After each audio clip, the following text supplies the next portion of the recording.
Santri. Siapa sih santri itu? Seorang yang berada di pesantren, seorang yang belajar agama Islam, mendalami agama Islam, atau seorang yang bisa baca kitab kuning. Banyak sekali definisi santri yang bisa kita gunakan untuk menjawab siapa itu santri. Tapi saya lebih cocok dengan definisi dari Gusmus seperti ini. Santri bukan hanya yang bodoh saja, tapi ia yang berakhlak santri, tawaduk pada Allah, tawaduk pada orang alim. Ia juga disebut santri. Agak miris melihat tingkah laku anak-anak zaman sekarang, anak-anak modern, apalagi setelah pandemi. Mereka lebih sering berinteraksi lewat HP, jarang pergi ke sekolah karena daring. Setelah diamati, sikap dan moral mereka berubah drastis sekali, berbeda dengan anak-anak zaman dulu.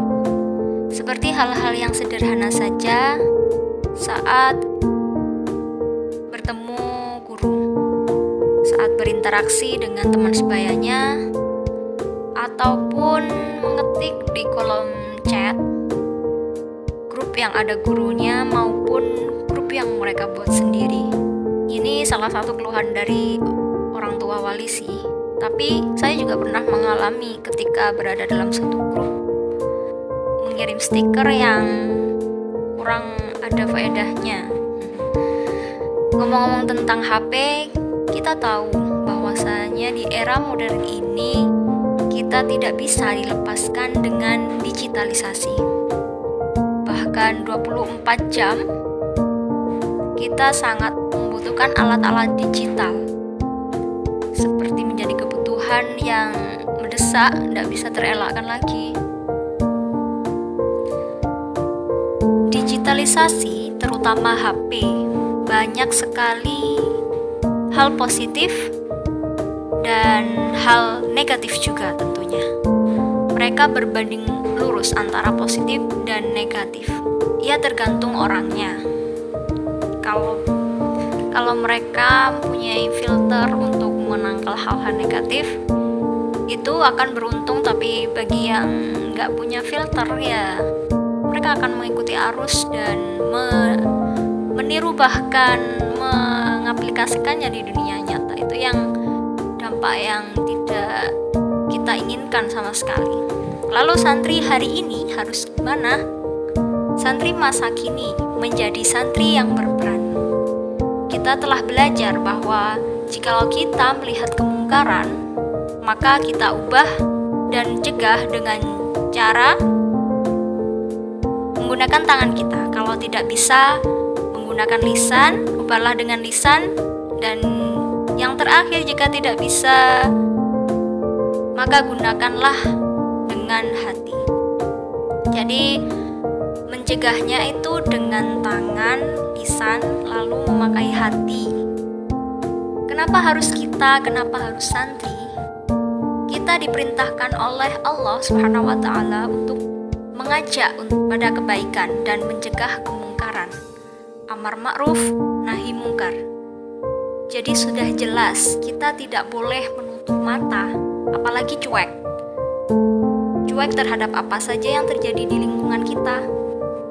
Mari berlomba-lomba terhadap kebaikan semampu yang kita bisa, dan apa saja yang bisa kita lakukan. Seperti kita bisa masuk di ruang-ruang khusus, lembaga atau instansi pendidikan ataupun organisasi kemasyarakatan, atau ruang kosong yang sangat diminati, yaitu media sosial. Nah, santri tidak punya opsi lain selain mengikuti arus perubahan. Namun tahayu dalam arus tersebut membuat hal yang kuno menjadi lebih bisa diterima di kalangan muda, mengubahnya menjadi sesuatu yang diminati dengan kreativitas dan inovasi tentunya. apalah jadinya bila konten-konten yang dilihat anak muda zaman sekarang semakin merusak. Saatnya kita mengisi, saatnya kita mendominasi. Mengisi dengan hal-hal yang positif, membuat konten yang bermanfaat, membuat konten yang sesuai dengan ajaran Islam, mewarnai media sosial. Beliau Kiai Haji Abdul Karim dari Lirboyo berkata, santri kalau sudah di rumah harus bisa jadi paku. Artinya harus bisa berperan di masyarakat, sekecil apapun itu. Paku yang mampu merekatkan kayu meskipun tidak terlihat. Memanfaatkan digitalisasi, terutama media sosial, tentunya akan menjadi peluang besar dan salah satu solusi untuk beramar ma'ruf nahi munkar. Sekian dari saya, sampai jumpa di podcast selanjutnya. Terima kasih, selamat malam.